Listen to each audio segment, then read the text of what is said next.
మూలవాక్యాన్ని చదువుకుందాం. ఆదికాండము మూలవాక్యం.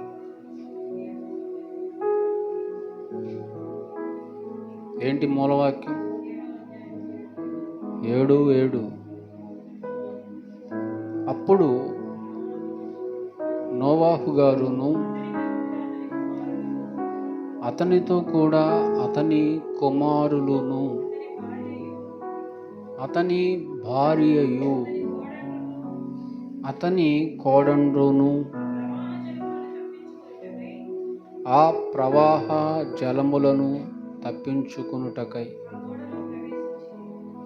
ఆ ఓడలో ప్రవేశించిరి. ఇది మూలవాక్యం. ఈ మూలవాక్యం ద్వారా, ఈ వాక్యంలో నుండి ఎన్నో వారాలకు లేదా నెలలకు, సంవత్సరాలకు మన జీవితానికి సరిపోయే అన్ని విషయాలు దేవుడు ఈ వచనంలో భద్రపరిచాడు. వాటినే మనము ఒక్కొక్కటిగా నిదానంగా కొంచెం కొంచెముగా ధ్యానం చేస్తున్నాం, నేర్చుకుంటున్నాం, నేర్పిస్తున్నాం. ప్రపంచానికి స్ఫూర్తి, మాదిరి ఎవరు అనగా నోవాహు గారి కోడన్లు అని చెప్పడంలో ఎటువంటి సందేహము లేదు. ఎందుకంటే వారిలో అన్ని సద్గుణాలు ఉన్నాయి, మంచి లక్షణాలు వారిలో ఉన్నాయి. వాటి గురించి చెప్పుకుంటూ వస్తున్నాం, నేర్చుకుంటూ వస్తున్నాం. పోయిన వారం వరకు మనం 3 విషయాలు నేర్చుకున్నాం.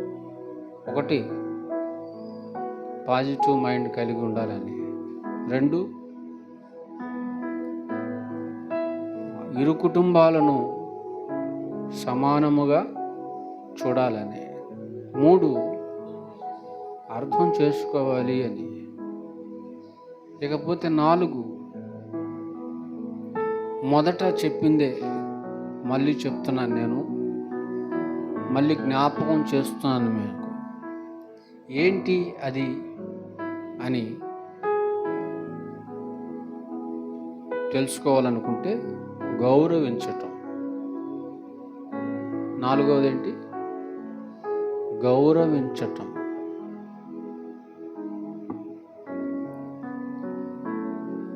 ఎవరిని గౌరవించాలి? ఎవరిని గౌరవించాలి? దేవుని మాటలు చెప్పే వారిని.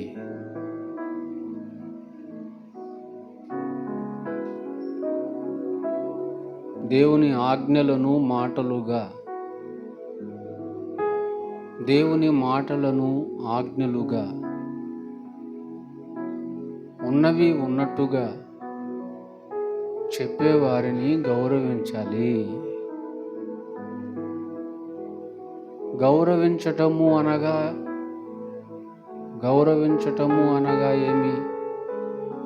సన్మానించుట. సన్మానించుట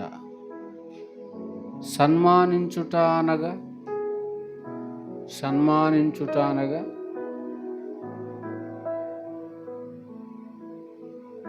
మీకు వాక్యమును బోధించు వారు